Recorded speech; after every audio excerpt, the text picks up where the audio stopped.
भगवते वासुदेवाय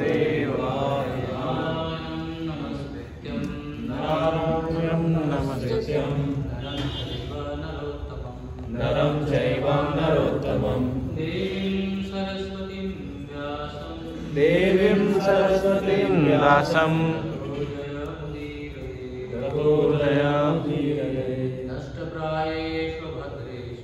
नष्टप्रायेषु भद्रेषु नित्यं भागवतं सेवया भगवती उत्तम श्लोके भक्ति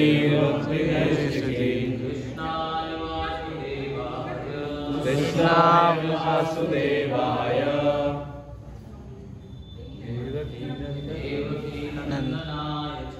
देवकी नंदनाय च नंदगोपालाय गोविंदाय नमो नमः। ओम अज्ञानतिरन्धस्य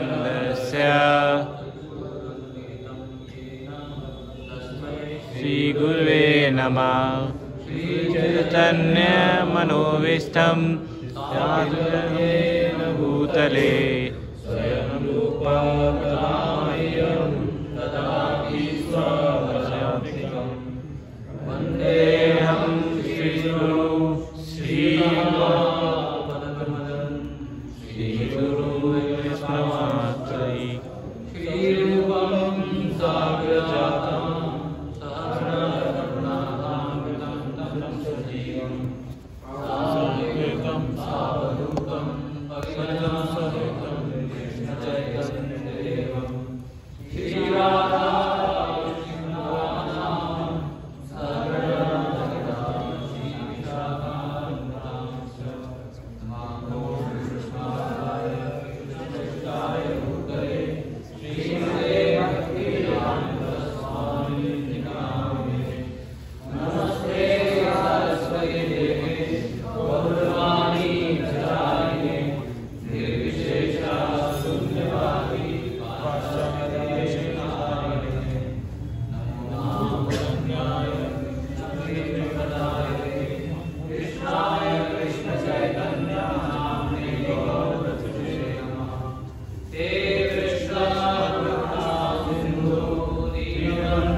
सभी भक्तों का बहुत बहुत स्वागत है। आज की संध्याकालीन क्लास में।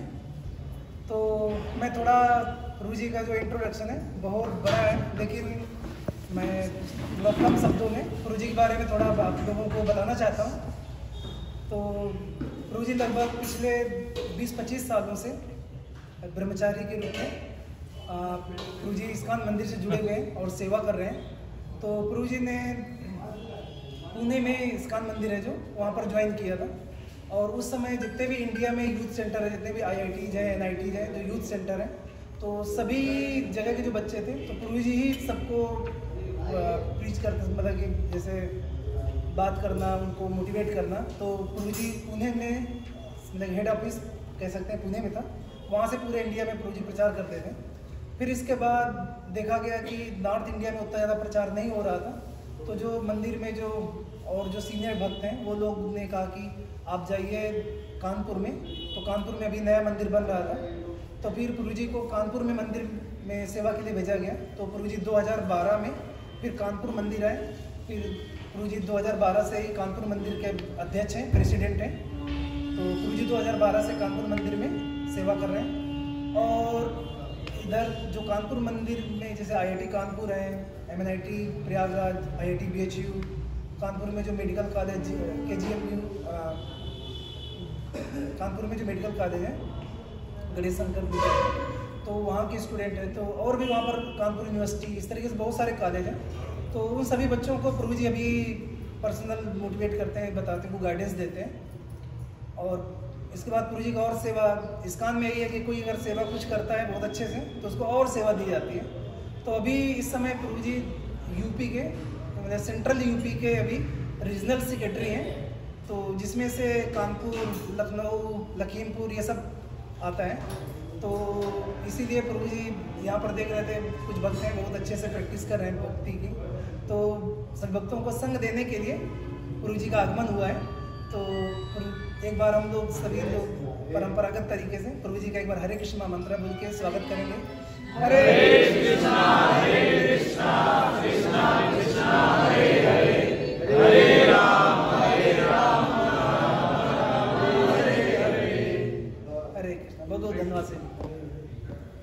हरे कृष्णा। हरे कृष्णा। और विशेषज्ञ इस मुद्दे के प्रबंधक अभी 10 मिनट बाद सभी यहाँ के जो उपस्थित भक्तगण ये स्वर्णिम अवसर प्रदान करने के लिए भगवान के सामने भगवत चर्चा करने का एक जो स्वर्णिम अवसर प्रदान किए, इसके लिए मैं बहुत अपने आभार प्रकट करना चाहूँगा।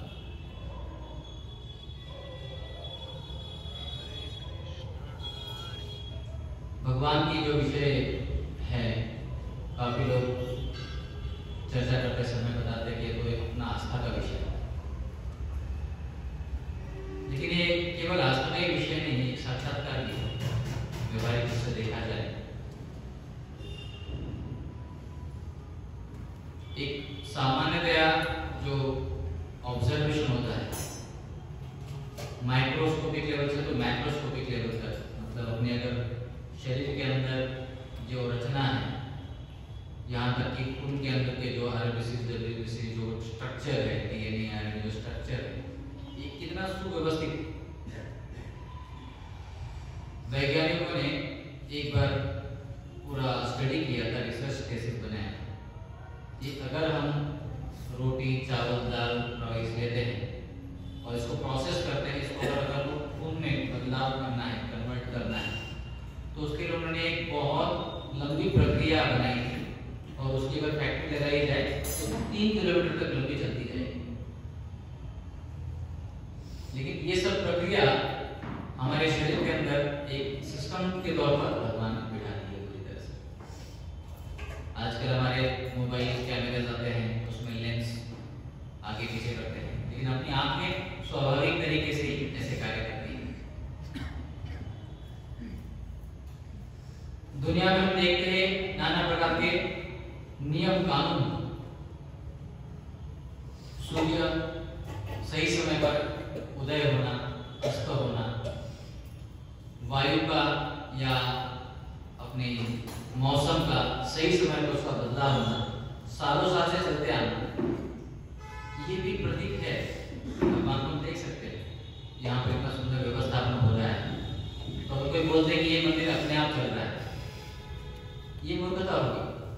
भगवान है, भगवान की शक्ति है, लेकिन भगवान अपने भक्तों के माध्यम से सब कार्य करते हैं। तो ऐसे ही कहीं हमको नियम दिखाई पड़ते हैं, तो नियम के लिए बनाने वाला वही है। कहीं जगह पर हमको कोई सुव्यवस्था दिखाई पड़ती है, ऑर्गेनाइजेशन दिखाई पड़ता है, डिजाइन दिखाई पड़ती है, तो उसके पीछे डिजाइनर है। Law implies law maker, design implies designer. तो कोई ऐसी चीज विश्व में है नहीं, वो केवल अचानक से आती है। हम कभी विश्वास नहीं कर सकते। बहुत सुंदर गाड़ी खड़ी है, मान लीजिए बाहर मर्सिडीज बेंज, वो कोई पूछ ले कि कहाँ से आ गई, बोले नहीं बस रात भर में ऐसी हवा से तैयार हो, तो इस विश्वास नहीं करेगा। तो ऐसे ही भगवान की जो सुंदर व्यवस्था है, इस व्यवस्था को अगर हम भगवान उनके माध्यम से भगवान को नहीं देख पाएंगे तो वास्तव में तो बहुत बड़ी मूर्खता है। तो इसीलिए शास्त्र में बहुत सुंदर तरीके से वर्णन आता है कि कैसे ज्ञान को अर्जन करने के 3 अलग-अलग प्रकार हैं। प्रत्यक्ष प्रमाण, अनुमान प्रमाण और शब्द प्रमाण। प्रत्यक्ष प्रमाण मतलब अपने इंद्रियों के माध्यम से सभी चीजों को देखना। हम अभी सबको देख रहे हैं या सुन रहे हैं या स्वाद ले रहे हैं या सूंघ रहे हैं, उसके माध्यम से चीजों को समझ पाते हैं, यह हुआ प्रत्यक्ष ज्ञान। लेकिन प्रत्यक्ष ज्ञान में एक समस्या होती है, क्योंकि हमारी इंद्रियां अपूर्ण है। हम साइंटिफिकली के तौर पर देखा जाए तो एक 20 to 20 हर्ट्ज, 20 किलो हर्ट्ज के बीच में सुन सकते हैं। ऐसे ही आंखों का भी हमारा एक दृश्य है, उसमें हम देख पाते हैं जो इंद्रधनुष के जो रंग होते हैं उसके अंदर देख पाते हैं, एक्सरेज या अन्य किरण को देख नहीं पाते हैं। तो हमारी इंद्रिय सीमित है। इंद्रिय के माध्यम से ज्ञान जो प्राप्त होता है वो भी सीमित ज्ञान प्राप्त होता है। तो इसीलिए ये बहुत महत्वपूर्ण विषय है कि प्रत्यक्ष प्रमाण के माध्यम से हम पूर्ण ज्ञान प्राप्त नहीं कर सकते इंद्रियों के माध्यम से, क्योंकि इंद्रियां अपूर्ण है। शास्त्रों के आधार पर कोई भी जीवात्मा होता है तो जीवात्मा में 4 त्रुटियां होती हैं। 1 नंबर, उनकी इंद्रियां अपूर्ण है और इसके कारण वो imperfect senses leads to illusion, भ्रम हो जाता है, और भ्रम होने के कारण वो मिस्टेक्स करते हैं, गलतियां करते हैं, और गलतियां होने के बाद में वो उसको छुपाने का प्रयास करते हैं। तो वास्तव में प्रत्यक्ष प्रमाण एक सीमित हो जाता है। अनुमान प्रमाण अंततोगत्वा अनुमान भी जो लगाते हैं वो इंद्रियों के माध्यम से ही हम ऑब्जर्व करते हैं, उसके बाद में अनुमान लगाते हैं इतने सालों से ऐसा हो रहा था तो आज ऐसा ही होगा, एक अनुमान लगता है।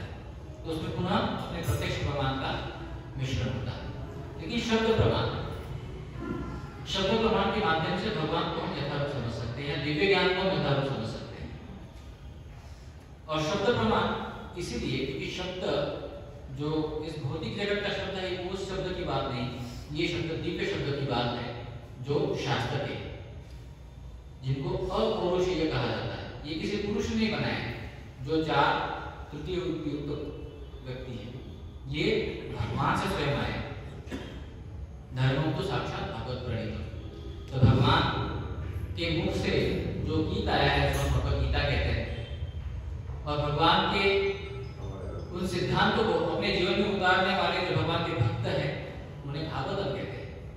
प्रहलाद, ध्रुव, अम्बरीश, इनके जीवन के माध्यम से भगवान ने जो बताया है अनन्य सिद्धेन प्रमाण भजना बलि वासते येषां नित्याभियुक्तानां योगक्षेमं महामयम्, ये भगवान जो बोलते हैं गीता में वो प्रहलाद के चरित्र से हमको दिखाई पड़ता है। सततम कीर्तयन्तो मां यतश्च दृढ़व्रता नमस्यन्तु सुमां भक्त्या नित्योक्ता उपासते, ध्रुव महाराज के चरित्र से हमको दिखाई पड़ता है। तो ये गीता और भागवत ये शब्द प्रमाण ये कम और विषय है, किसी व्यक्ति ने नहीं, ये साक्षात भगवान ने दिए। और हम देख सकते हैं इनसे जो ज्ञान प्राप्त होता है वो ज्ञान वास्तव में सालों से सही है और अभी भी सही रहेगा। विज्ञान में हम देखने पड़ता है जैसे एटम्स, अणु रेणु के बारे में जो कल्पनाएं हुई थी उसके बारे में बहुत सारे सिद्धांत बनाए गए, Bohr's atomic model, Rutherford mathematical की आत्मा पहले उसकी संकल्पना कुछ अलग थी, अभी 200 साल पहले कुछ अलग हो गई। तो वास्तव में ये केवल आस्था का विषय नहीं है, केवल एक प्रैक्टिकल टेंजिबल रियलाइजेशन है अगर हम अपने बुद्धि से विचार करें। श्रीमद् भागवतम में इसका वर्णन आता है भगवान की भगवत्ता के बारे में। भगवान कौन है, भगवान की परिभाषा क्या है, भगवान के बारे में बताते हैं। प्रथम श्लोक श्रीमद् भागवतम के प्रथम स्कंद, जन्माद्यस्य तोऽन्वयादितरतस्नातेषु अविद्यस्वरान् तेने हृदयादिकवये मुह्यन्ति यत्सूरया तेजो वायुना यथा विनिमयो यत्र त्रिसर्गो मृषा धाम्ना स्वेन सदा निरस्तकुहकं सत्यं परं धीमहि। तो परम सत्य कौन है? जन्म आदि यस्य तोऽन्वयादितरतस्य आदेशु अविद्यस्वराट्, ये स्वराट है। हर चीज जो दिखाई पड़ती है उसका कुछ कारण होता है, लेकिन भगवान को कोई कारण नहीं।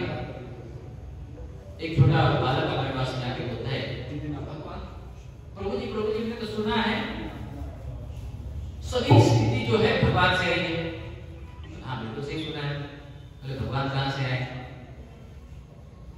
एक इंक्लूसिव भी होता है, बच्चों को बहुत अच्छा इंक्लूसिव होता है। हमने उनको बताया कि भगवान का कोई ओरिजिन नहीं है, लेकिन ये थोड़ा लॉजिक के परे जाता है। हर चीज अगर हम लॉजिक से समझ जाए तो लॉजिक ही भगवान बन जाएंगे। भगवान चिंत्य है और अचिंत्य है और दोनों से परे भी है, वो भगवान। तो भगवान स्वराट, जैसे उदाहरण में प्रभुपाद जी बताते हैं, रेलवे गाड़ी है, हर बोगी जो है लगी है एक दूसरे के पीछे, आगे वाले पे डिपेंड है, आगे वाले पे डिपेंड, आगे वाली मूव करे तो पीछे वाली जाती है, लेकिन इंजन जो है वो स्वराट स्वयं से चलता है। तैसे ही भगवान अभिज्ञ, उनको हर चीज पता है।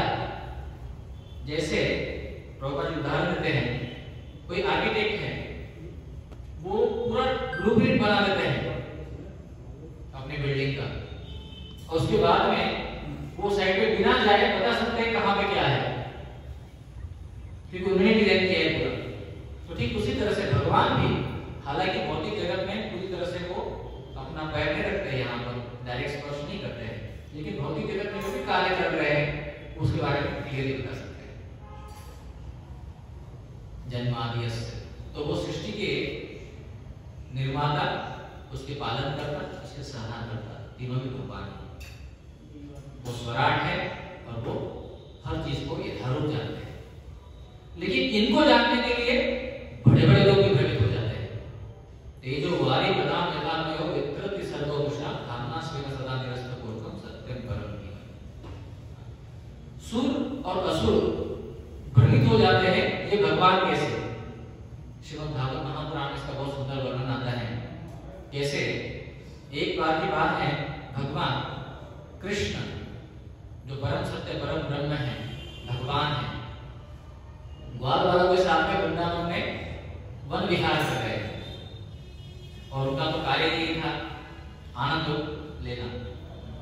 भगवान की एक विशेषता है, एक बार कथा में जाने के पहले और एक बार बता दूं। एक जर्मनी के फिलोसोफर आए भारत में, कोलकाता पहुंचे। कोलकाता में काफी अलग अलग मंदिरों में गए, उनको अलग अलग जगह अलग अलग विग्रहों की दर्शन किए उन्होंने, और बाद में जब वो कृष्ण भगवान के मंदिर में आए तो बोले he seems to be right god, ये भगवान है। तो पूछा आप इनको ही तो भगवान बोल रहे हैं? बोले नहीं, अलग अलग मंदिरों में गए, वहां पे अलग अलग देवताएं हैं, भगवान हैं, लेकिन वो किसी के ऊपर ध्यान कर रहे हैं, कोई अपने हाथ में बहुत अस्त्र शस्त्र लेकर कुछ कार्य में लगे हुए हैं, लेकिन ये जो है केवल आनंद में है, बांसुरी बजा रहे हैं, अपनी प्रियतमा के साथ में लीला विहार कर रहे हैं। ये भगवान, क्योंकि वो आनंद के भोक्ता है। तो श्रीमद् भागवत महापुराण में जब वो वन विहार चलता था भगवान कृष्ण का, और वहां पर सब गोप बाल अपने घर से जो उनकी टिफिन लेकर आए थे,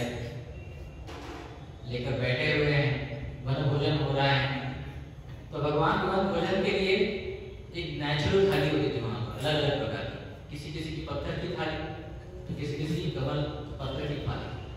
हाँ, तो ऐसे अलग अलग जो जंगल में दिखते हैं, अलग अलग प्रकार के जो पत्ते होते हैं, कभी फूल होते हैं, इनसे जो थाली बनाई, जिसके ऊपर अपने घर सजाया हुआ सब व्यंजन उन्होंने रखा।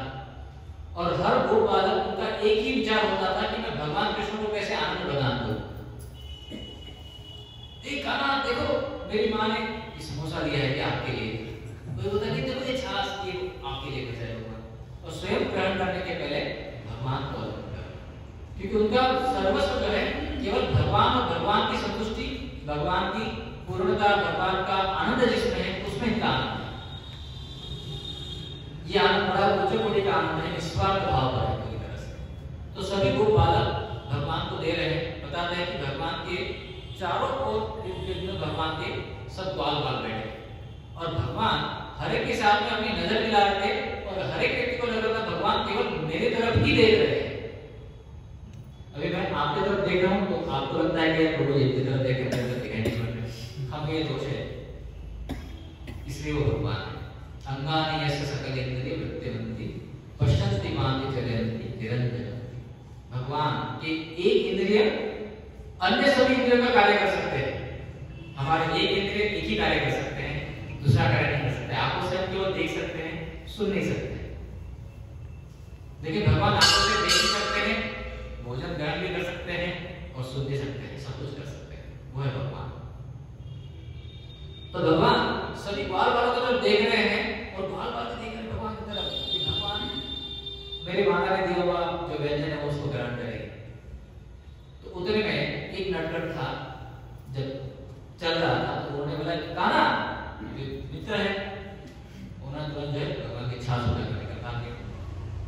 तो ऐसे कान्हा भी वहां पर भगवान प्रति कार्य नहीं करते, उनको अच्छा नहीं लगता है वृंदावन भगवान के नाम, उनको लगता है कि मेरे सब मित्र हैं, मित्रवत कर व्यवहार करें। तो तुरंत वो दौड़ पड़े उनके पीछे, वो आगे भाग रहे हैं, पीछे जा रहे हैं और उन्हें तुरंत छाछ को भी अपने मुंह में डाल दिया। देखो मदद भी आपके लिए नहीं है, ऐसे दिखा रहे। तो कान्हा भी तो एक स्टेप आगे है, भगवान मार छाछ बाहर और भगवान कह दिया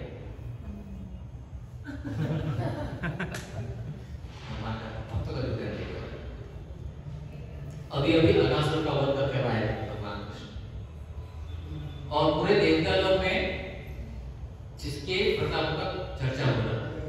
ब्रह्मा जी को लगा ये छोटा सा निदान बालक ये भगवान हो सकता है क्या? तो अपने हंस वाहन पर बैठकर आए देखने के लिए, और उसी समय पर आए जब ये लीला चल रही थी। ब्रह्मलोक में विष्णु की पूजा अर्चना जब करते हैं, भगवान कृष्ण की अर्चना करते हैं, वहां पे कितने नियम है हमारे, कितनी शुद्धि हम बनाए रखते हैं। उसके बाद भगवान को भोग लगाते हैं, तब जाकर भगवान प्रसन्न होते हैं तो आते हैं, ना आते नहीं है। और ये बालक ये तो झूठ ले रहा है, ये कैसे हुआ? मन में शंका है, डाउट। भगवान तो अभिज्ञ है, वो खुद के हृदय की बात जानते हैं, और हम सब जो बैठे हैं हमारे हृदय की भी बात जानते हैं, ब्रह्मा जी की हृदय की बात जानते हैं। ब्रह्मा जी ने सोचा चलिए ब्रह्मा जी का जो वास्तव में शरीर जो बना है केवल और केवल बुद्धि का बना हुआ, ऑल इंटेलिजेंस नथिंग एल्स। अपने शरीर में पंचमहाभूत है, उसके अंदर एक छोटी सी बुद्धि गई तो कभी भी काम करती कभी नहीं करती है। लेकिन भगवान ब्रह्मा जी उनके चार उनका जो शरीर है पूरा बुद्धि का बना। तो ऐसे भगवान ब्रह्मा जी जब सोचने लगे कि मुझे तो टेस्ट करना चाहिए, भगवान ये नहीं है देख लूं मैं, तो तुरंत उन्होंने बहुत अपनी माया रचने का प्रयास किया। जो ही वो अपनी माया रचने गए वैसे ही भगवान की माया में अटक गए। उनको पता नहीं था कि ये हमारे बॉस दिखते तो बड़े सरल है। तो इन्होंने तुरंत सोचा जिनकी गाय जो है थोड़ी घास खाते हुए और अंदर ले गए, तो बात बात सोचने लगे अरे हमारी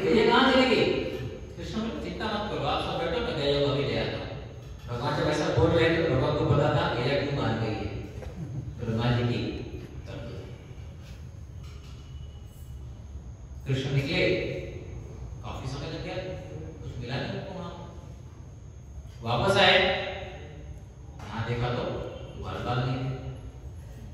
क्योंकि ब्रह्मा जी ने सोचा अगर वास्तव में कृष्ण है तो मैं देखना चाहता हूं, तो इसी बेटे ने पूरे बाल बालों को वहां से उठाकर जाकर गुफा में छुपा दिया। भगवान आकर मुस्कुराए, ब्रह्मा जी चले गए थे वहां से। भगवान ने क्या किया? विस्तार किया, अपने शरीर से विस्तार किए और जितने बाल थे, जिस कलर में, जिस साइज में, जिस शेप में, जिस अंदर में थे, वो सब हुबहू बना दिए, सब बैठ गए वहां पर। और उनका लीला क्या चल रहा है? भोजन, गैया वहां, बाल वहां, कृष्ण वहां। तो ब्रह्मा जी सभी बाल बालों को जब गुफा में रखकर वापस आए, यहाँ एक बार देखते ये क्या हो गया? तो शायद मैं गया ही नहीं वहां पर, देखकर आता वहां पर रखा कि नहीं बाल वहां गए देखने के, वहां ऐसे सब वहां पे बैठे हैं गुफा में। इधर आए, यहाँ पे भी दिखाई पड़ रहे हैं, डबल सेट कैसे हो गया है? चिंतित हो गए हो, चारों सर बुद्धि लेकर सोचने लगे कैसे हो सकता है ये? पूरी बुद्धि उनकी भ्रमित हो गई। देखिए भगवान के भक्त जो थे, तुरंत उनको समझ में आ गया कि मैं माया में पड़ गया हूं। भगवान की शरण आए, और भगवान की शरण आकर वो बोलते हैं कि जैसे बच्चा होता है, माता के घर में नटखट करता है, दांत मारता है, तो ऐसे ही इस ब्रह्मांड के अंदर में आपका ही बच्चा हो। मैं थोड़ी गलती हुई, क्षमा करती है। बहुत सुंदर सुंदर प्रार्थना है अपना। तो जो पूरे सृष्टि के रचयिता है ब्रह्मा जी, ये भी कृष्ण के व्यवहार को, कृष्ण की लीला को समझ पाने में असमर्थ हो जाते हैं। ये भगवान। दूसरी ओर देखते इंद्र देवता ने भी सोचा था ये छोटा सा बालक, इसके कहने के ऊपर सब ब्रजवासियों ने इंद्र पूजा रोक दी है, अभी मजा चखा देते हैं सब ब्रजवासी। समर्थ बालक जल्दी आओ, पूरे वृंदावन को तहस नहस कर दो, पूरे पानी से उसको ढक दो। समर्थ बालक ऐसे बालक हैं जो प्रलय के समय आते हैं, उनकी बूंदें नहीं गिरती, हाथी के साइज का जो पिलर होता है ऐसे पानी गिरते पूरी तरह से। तो समर्थ बादल आए, पूरी तरह से वृंदावन के ऊपर पानी बरसाना शुरू कर दिए। इतना पानी बरसा है कि उनके पास का कैपेसिटी कोटा खत्म हो गया। लेकिन गोवर्धन महाराज, गिरिराज महाराज की इन्होंने आश्रय दिया भगवान कृष्ण और सभी ब्रजवासी को। पूरा शक्ति लगाने के बाद, इंद्र स्वयं आने के बाद, जब उनको पता चला ये क्या हो रहा है, तो उत्तर का शायद आचार्य का बड़ी अच्छी लीला बताते हैं, इसमें से एक बहुत सीख बताते हैं कि भगवान ने देखा इंद्र ने भी गलती की थी और ब्रह्मा जी ने भी गलती की, उनको टेस्ट कर दिया। लेकिन भगवान इंद्र से बड़े खुश थे। क्यों? क्योंकि इस लीला के माध्यम से सभी भक्त लोग भगवान के साथ में आए थे, 7 दिन और 7 रात के लिए, और वो आस्वादन कर रहे थे भगवान की संगति का। भगवान बहुत खुश थे और उनके भक्त लोग भी बहुत खुश थे। ब्रह्मा जी को थोड़े गुस्से थे, तो विलय कर दिया। मुह्यन्ति सूर्या, जो सूर्य लोग हैं, जो देवता लोग हैं, ये भी मोहित हो जाते हैं भगवान को समझ पाते। तो ऐसे भगवान के व्यक्तित्व को ही समझना कठिन है, तो भगवान के प्रेम व्यवहार को समझना कितना कठिन हो, लगभग मुमकिन ही नहीं समझना। इसीलिए तो भगवान गीता में बार-बार बोलते हैं, अवजानन्ति मां मूढ़ा मानुषोत्तम माश्रुता परम भावम जानन्तो मम भूतमहेश्वर। बोलते हैं कि कुछ लोग मुझे जानते नहीं है, मैं जब मनुष्य के रूप में आता हूं तो इनको लगता है कि मैं मनुष्य हूं।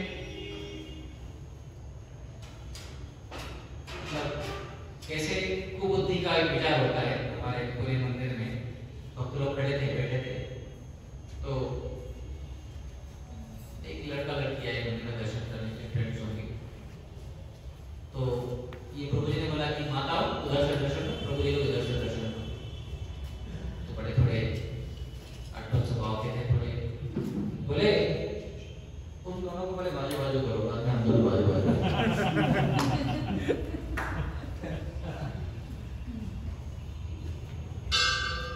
वास्तव में ये बात को समझने के लिए, भगवान की भगवता को समझने के लिए बहुत ज्ञान की आवश्यकता है। और केवल ज्ञान से भी प्राप्त नहीं होता है, डिवोशन की आवश्यकता है, भगवत भक्ति की आवश्यकता है। जय श्री राधा कृष्ण भगवान। तो वास्तव में ये अज्ञान हमें जो हो रहा है, गीता और भागवत से दूर होते हुए या हमारे संस्कृति हमसे दूर हो रहे हैं, इसके कारण ये कार्य हो रहे हैं।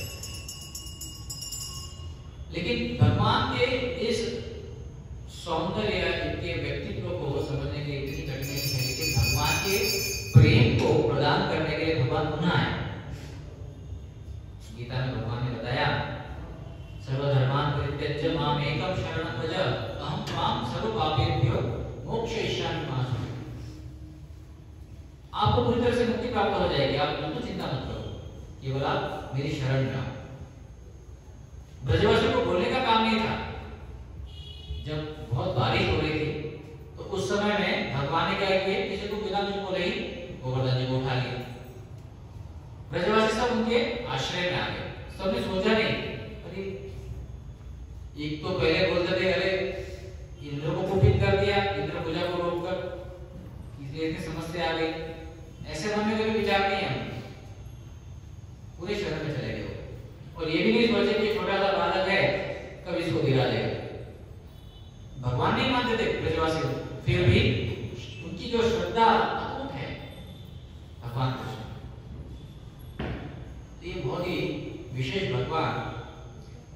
इनकी जो शिक्षाएं हैं, सर्वधर्मान् परित्यज्य माम एकम शरणं व्रज, ये नहीं कर पाए। तो भगवान पुनः इस स्थिति को स्थापित करने के लिए, लोगों को समझाने के लिए पुनः आए श्री चैतन्य महाप्रभु के रूप में। और इन्होंने अपनी आचार्य प्रभु जीवन सिखाए, अपने आचरण द्वारा सभी जीवात्माओं को शिक्षा देने के लिए कि भगवान की भक्ति क्या है, भगवान का शुद्ध प्रेम क्या है। आराध्य भगवान ब्रजेश तनय तद्धाम वृंदावन रम्यापाचित उपासना ब्रजवधू वर्गे नमा कल्पिता श्रीमद्भागवत प्रमाणमलम प्रेम कुमर्थो महा श्री चैतन्य महाप्रभु मदनिधन तत्राधरा नामरा। तो आराध्य हो रहे हैं भगवान ब्रजेश तनय, जो ब्रज के ईश है, उनके बेटे। ब्रजेश को है नंद बाबू, उनके बेटे। तद्धाम वृंदावन, उनका धाम क्या है? वृंदावन धाम। उनकी उपासना कैसी करनी है? रम्या काचित उपासना ब्रजवधू, जो गोपियां हैं, ब्रज की वधू है, गोपियां हैं, उनके चरण चिन्हों में चलते हुए उनकी आराधना करनी है। रम्या काचित उपासना ब्रजवधू वर्गे नमा कल्पिता श्रीमद् भागवत प्रमाणमलम। इसका प्रमाण क्या है? श्रीमद् भागवत है। और कैसा प्रमाण है? अमलम, इसमें कोई मल नहीं, शुद्ध है। श्रीमद् भागवत प्रमाणमलम प्रेम कुमर्थो महा। प्रेम ये पुरुषार्थ सबसे महान है। जनरली धराधाम पर हम 4 पुरुषार्थ के बारे में सुनते हैं, धर्म, अर्थ, काम, मोक्ष। लेकिन प्रेम मोक्ष से परे है। प्रेम कुमर्थो महा। मोक्ष में तो केवल मुक्ति प्राप्त होती है। जैसे टेम्परेरी तौर पर समझना है तो मालिक भाई मुझे बहुत बुखार हो गया, इससे मुझे मुक्ति दिला दो, तो शरीर में बसे हुए हैं, शरीर से हमको फ्री कर दो। लेकिन आनंद जो प्राप्ति होती है वो भक्ति को है। तो भगवान की भक्ति प्रेम कुमर्थो महा, पंचम पुरुषार्थ है वो प्रेम कुमार, प्रेम में भगवान का भक्तों के प्रति जो प्रेम है वो प्रेम। उस प्रेम शिक्षा को देने के लिए श्री चैतन्य महाप्रभु आए। का आविर्भाव अभी आने वाले 7 मार्च को होने जा रहा है। सभी मंदिरों में इसकी बहुत सुंदर तरीके से मनाया जाएगा और सरल तरीके बताया है। क्या तरीका बताया है? श्रीमद् भागवत के आधार पर नाम संकीर्तन चैतन्य महाप्रभु बोलते हैं त्रिनादपि सुनीचे करोड़ बसवे कृष्ण हमारे नाम आने कीर्तन सदा। तो केवल भगवान के नाम लेने से हरे कृष्णा कृष्ण कृष्ण हरे हरे हरे राम राम राम हरे हरे। भगवत साक्षात्कार का इससे और ज्यादा सरल उपाय नहीं हो सकता है। काफी ऋषि मुनिगण जो है हिमालय में जाकर बहुत तपस्या करते हैं, आराधना करते हैं, लेकिन हम जैसे जीवात्माओं को जो कार्यों में लगे हुए हैं फिर भी हम अपने जीवन में पूरी तरह से सिद्धि प्राप्त कर सकते हैं केवल नाम जप के माध्यम से। कली काले नाम आता है। यदि उनमें केवल भगवान कृष्ण का अगर नाम लेते हैं उसके माध्यम से हमको मुक्ति प्राप्त होती है। आचार्य नाम की महिमा करते हैं, बताते हैं मधुरम मधुरेभ्योऽपि मंगलेभ्योऽपि मंगलम पावनं पावनेभ्योऽपि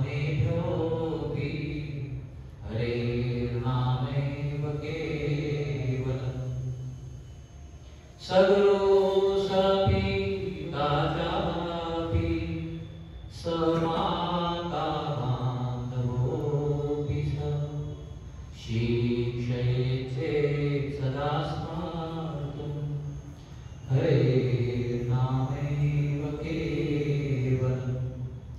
केवल अष्टकम यहाँ पर बहुत सुंदर सुंदर वर्णन आता है भगवान के नाम के वर्णन के बारे में। मधुरम मधुरेभ्योऽपि मिश्री से भी मधुर है। लखीमपुर के शुगर फैक्ट्री में जो शुगर बनती है उससे भी मधुर है। लखीमपुर का नहीं, हर जगह की जो शुगर है एक समय तक ही हम ले सकते हैं उसको। और ये थोड़ा मिठा ली, ठीक है ले लेते, एक कटोरी ले लो, दूसरा कटोरी मिलता है तो अरे नहीं नहीं मन की इच्छा होती है, अरे नहीं नहीं अच्छा अच्छा दे दो, दूसरी कटोरी चली जाती है, तीसरी कटोरी नहीं बस अभी नहीं, चौथी कटोरी पहले 3 कटोरी बाहर आ जाएगी। एक क्षमता है हमारी, उससे हम आगे नहीं बढ़ पाते। लेकिन भगवान का नाम ये हमारी क्षमता को भी बढ़ाता है और मधुरता बनी रहती है। मधुर मधुरेभ्यो मंगलेभ्योऽपि मंगलम्, ये मंगल है, मंगल में जहां भी का भगवान का नाम स्मरण होता है सब चीजें मंगल होती है। शास्त्र में वर्णन आता है ओम पवित्रा पवित्रो वा सर्वावस्थां गतो विवा यस्मरेत प्रतिकाक्षं सब बाह्यं अंतभ्यं शुचि। सब साफ कर देता है केवल स्मरण मात्र से। आप कोई भी अवस्था में क्यों ना हो, शुद्ध अवस्था में हो अशुद्ध अवस्था में हो, लेकिन हमें भगवान का नाम भगवान का स्मरण अगर होता है तो व्यक्ति तत्क्षण शुद्ध हो जाता है। कैसे? केवल बाहरी नहीं अंदर से भी। मंगल मंगलेभ्योऽपि मंगलम् पावनं पावनेभ्योऽपि हरे नामे मंगलम्। पावन करने वाला है। कोई व्यक्ति कितना भी पतित क्यों ना हो, जैसे एक बार एक भक्त लोग ग्रंथ वितरण कर रहे थे मुंबई में, स्वामी जी पास मत आओ, छो मत। अरे ये क्या हो गया? अरे आपको पता नहीं मैं क्या कर्म करके आया हूं, ये गीता दूर रखो हमारे से, वो भी वही हो जाए। इधर बाबू है तुमको बताया गया भैया इस धराधाम पर जीवात्माएं कितना विस्तार मलमूत्र त्यागते हैं, लेकिन सूर्य के दूर से दूषित होता है, सूर्य की रोशनी पड़ती है उसके ऊपर, सूर्य क्या करता है उसको शुद्ध कर देता है। जितना भी मानव है सब खत्म कर देता है। उसका इतना प्रभाव है, तेज शक्ति है।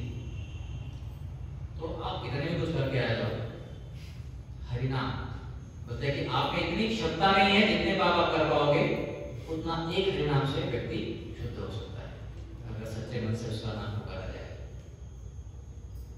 पावन पावने हो, तो इसलिए भगवान का नाम बड़ा ही सामर्थ्यवान है, पावन करने वाला है। हरे नाम एवं केवल, इसलिए श्री चैतन्य महाप्रभु बोलते हैं कि विनम्र भाव से, मान की अपेक्षा न करते हुए, दूसरों को सम्मान करते हुए और सहिष्णुता का भाव होते हुए अगर कोई व्यक्ति ये गुणों को अपने जीवन में उतारता है तो निश्चित रूप से वो सतत कीर्तन करते सकता है और अपने जीवन में पूरी तरह से भगवान का शांति, सुख और प्रेम प्राप्त कर सकता है। तो आइए हम सत्संग इस हरिनाम संकीर्तन में और अच्छे से भाग लें और हृदय से भाग लें, जिससे हमारे हृदय के अंदर जो अज्ञान भरा पड़ा है, काफी समय से इस भौतिक जीवन में हमारा जो संपर्क आने के कारण जो अज्ञान हमें प्राप्त हो चुका है, उस अज्ञान से मुक्त हुए और भगवान के शरण में आकर भगवान की दिव्य प्रेम के साथ हरे कृष्णा कृष्णा कृष्णा हरे हरे, हरे राम राम राम हरे हरे। हरे कृष्ण महामंत्र की जय, जगद्गुरु श्री प्रभुपाद की जय, जय गो प्रेमानंदे हरे कृष्ण। कोई जिज्ञासा है, कोई प्रश्न है तो पूछ सकते हैं।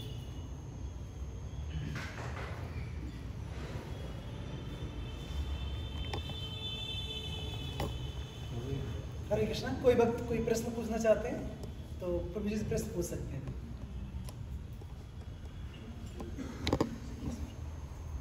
प्रभु जैसे हम भगवान परम सत्य है, परम आनंद भी उन्हीं से आता है। जैसे जो आत्मा है वो परमात्मा का अंश ही है, तो आत्मा पहले भी थी, अभी भी है और बाद में भी रहेगी, तो वो परम सत्य क्यों नहीं? आत्मा परम सत्य क्यों नहीं है? परमात्मा परम सत्य है, लेकिन आत्मा परम सत्य क्यों नहीं? क्योंकि आत्मा जो है आंशिक है, भगवान विभु है और जीवात्मा अंश है। जैसे प्रभुपाद सुंदर उदाहरण देते हैं, अग्नि है और चिंगारी। चिंगारी अगर अग्नि से दूर होती है तो क्या हो जाती है? राख हो जाती है। ऐसे जो जीवात्मा है ये दिव्य है, लेकिन ये बहिरंग शक्ति के तटस्थ अधीन आ जाती है, तो इसलिए इसके ऊपर माया से मोहित हो जाती है। माया भरी नहीं है, लेकिन उसका साइज जो है बहुत कम है। लेकिन तो सत्य तो वही है ना जो तीनों काल में रहे, यानी तीनों काल से परे भूत और हाँ, तो इसमें सत्य है, परमात्मा आत्मा भी सत्य ही है, लेकिन वो अज्ञान के कारण ढकी हुई है। जब आप अज्ञान हटा दोगे पुनः ऐसे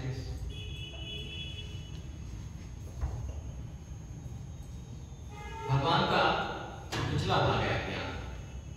कृष्ण सूर्य को माया है अंधकार, जहां कृष्ण का नहीं माया का अधिकार। तो जैसे ही जीवात्मा कृष्ण को भूल जाता है, विमुख हो जाता है, तो वो अंधकार में फंस जाता है। जैसे उन्मुख हो जाता है तो अपनी स्थिति को प्राप्त कर लेता है।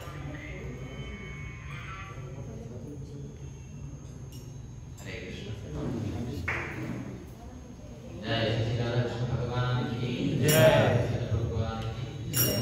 बहुत बहुत धन्यवाद आप सबका, बड़े हृदय से यहाँ पर आकर और सत्संग में भाग लेकर और हमें प्रेरणा देकर इतने ध्यानपूर्वक आपने सब सुना।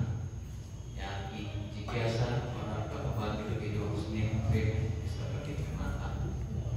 मैं प्रार्थना करता हूँ श्री राधा माधव जी कृष्ण जी को कि वो हम सबको उनके जन्म में नित्य सेवा में बनाए रखें और उनका स्मरण कराएं। हरे कृष्ण। तो अभी मैं रिक्वेस्ट करूँगा श्री हुकुम अग्रवाल जी से कि प्रभु जी कुछ भक्तों को प्रभु जी से जो फूल माला है वो प्रभु जी देना चाहते हैं।